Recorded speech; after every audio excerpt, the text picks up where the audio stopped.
आवा। पाए लागू माँ जी। जियत रहा। दुल्हन जी माँ जी। बिटिया तनिक हमार सिर में तेल लगा दे। न जाने का है आज हमार कनपटी में हुक उठत बा। अब हिन तेल लाई के आवत बानी माँ जी।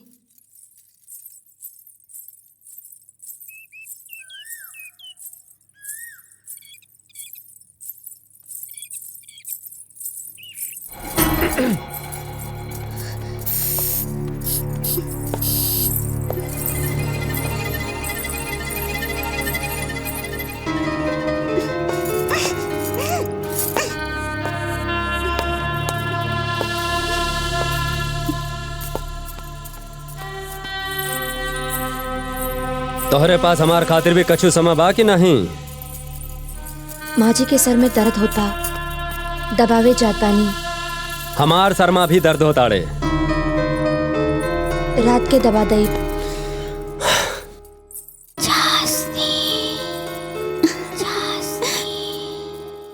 रात के दबा दे। छोटे मालिक, सर दबावे से कुछो ना होई, ओकर पाँव भारी नहीं होई। कुछ और करी। छोटी मालकिन और बड़ी मालकिन दोनों के पोता चाहिए।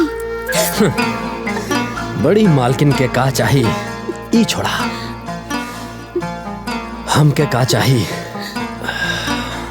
ई सोचा। दुल्हन जयराज हमार इकलौती संतान बा।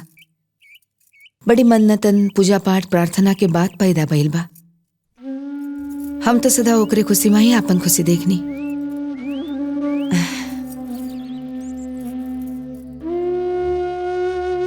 हम ओकरा से बड़ा प्रेम करत पानी। ओकरा कौनो कमी पर तक नजर ना गई।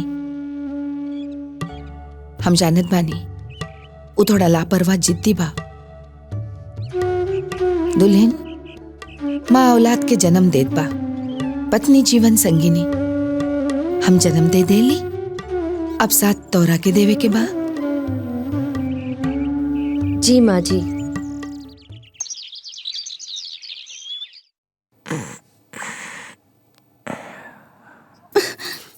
का करत बा? का करत बा?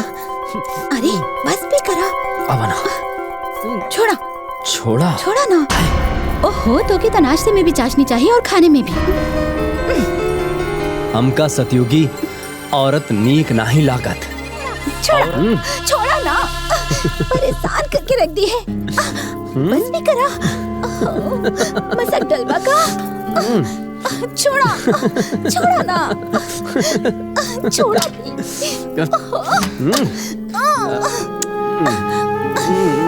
केहू आएगा। देखा के हो का करत रहलू तू भीतर? हम का करब? जौन करे के होत बा तो हर पति करत बा। हमरा के का थप्पड़ मारत है छोटी मालकिन? हम बानी तक कम से कम छोटे बाबू रात घर त लौटत बाड़े, तो हाल खातिर त ऊ घर भी ना आवे। आपन दुल्हनिया के संभाला छोटे बाबू। बड़ी आई चाटा मारे वाली। का कहत रहलू चाशनी से?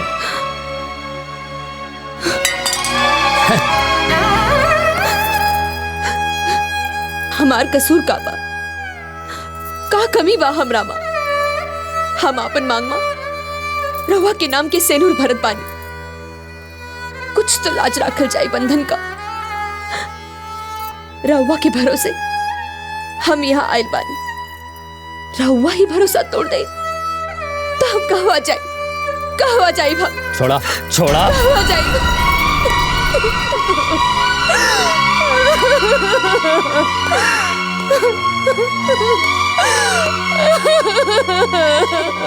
राधा, एक बात कही तुझसे। तू ये घर में इतना दुख उठाव तारू, ये देख के हमार पाँव के नीचे से जमीन सरक गई। के कहलास तो से हम दुख उठावत बानी, हम दुखी बानी। हमार जिंदगी नरक हो गई बा। देखा गोपी, तू ही घर में मेहमान बाड़े, तोहरा के कोनो हक नहीं बा हमार घर के मामलन में दखल देवे का। हमार पति के हक बा उ जैसन चाहे हमार संगे सुलूक कई सकत बाड़े। तोहरा के कोनो जरूरत नहीं दुख या हमदर्दी जतावे का, समझ लो। राधा,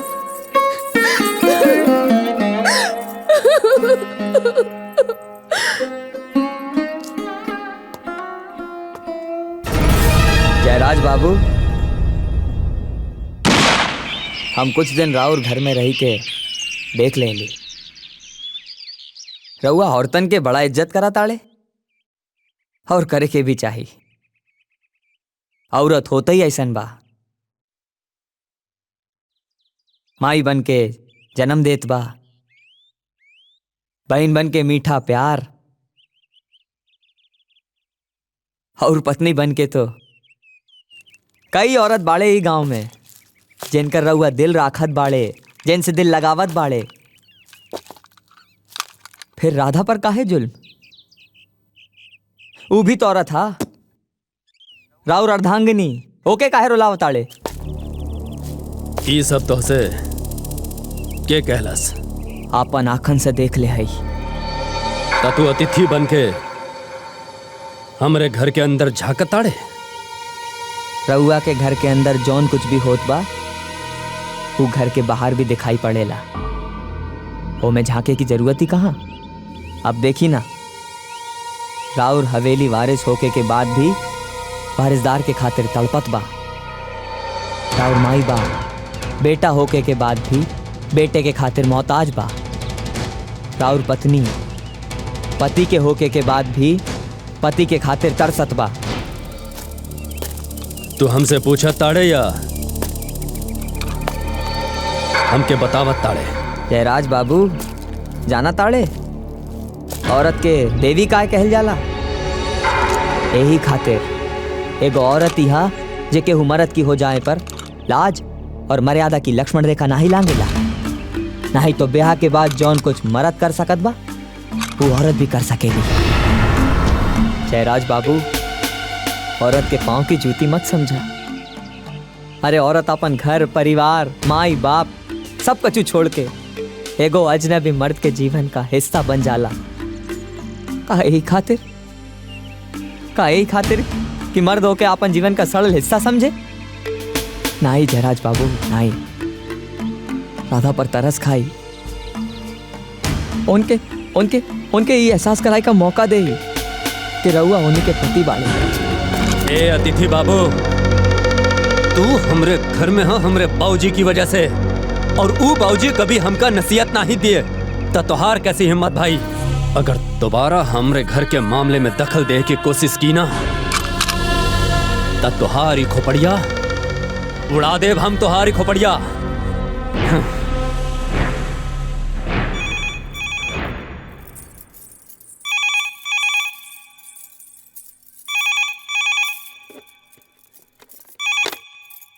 हेलो माई, माई तू कैसन बाड़ू? हाँ? और बाबूजी, काका, आंचल, ये सब कैसन बाड़े?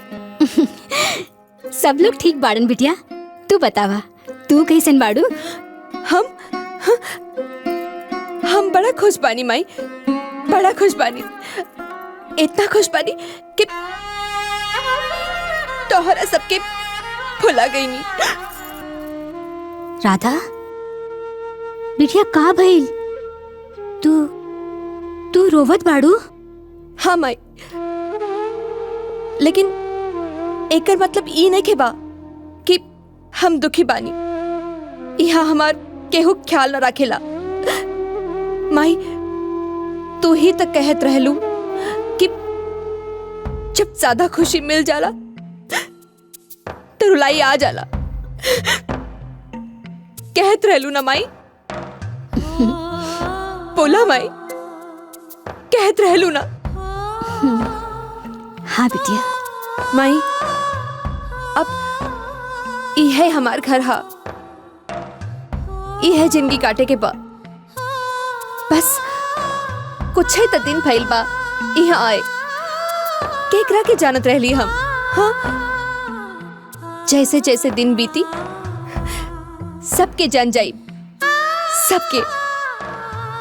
माई, यहाँ हमरा के बाबूजी जैसन ससुर जी और तोहार जैसन सासू मिल गई। इतना बड़ा घर माँ तू हमार ब्याह कैले बाड़ू। इतना बड़ा घर माँ हमाई। राधा बिटिया, तू खुश तो बाड़ू ना? माई, तो बार बार काहे पूछताड़ू कि हम खुश पानी? माई, हम खुश पानी, हम बहुत खुश पानी माई। बिटिया, भगवान तोरा के सदा ऐसे ही खुश रखे। बात करवा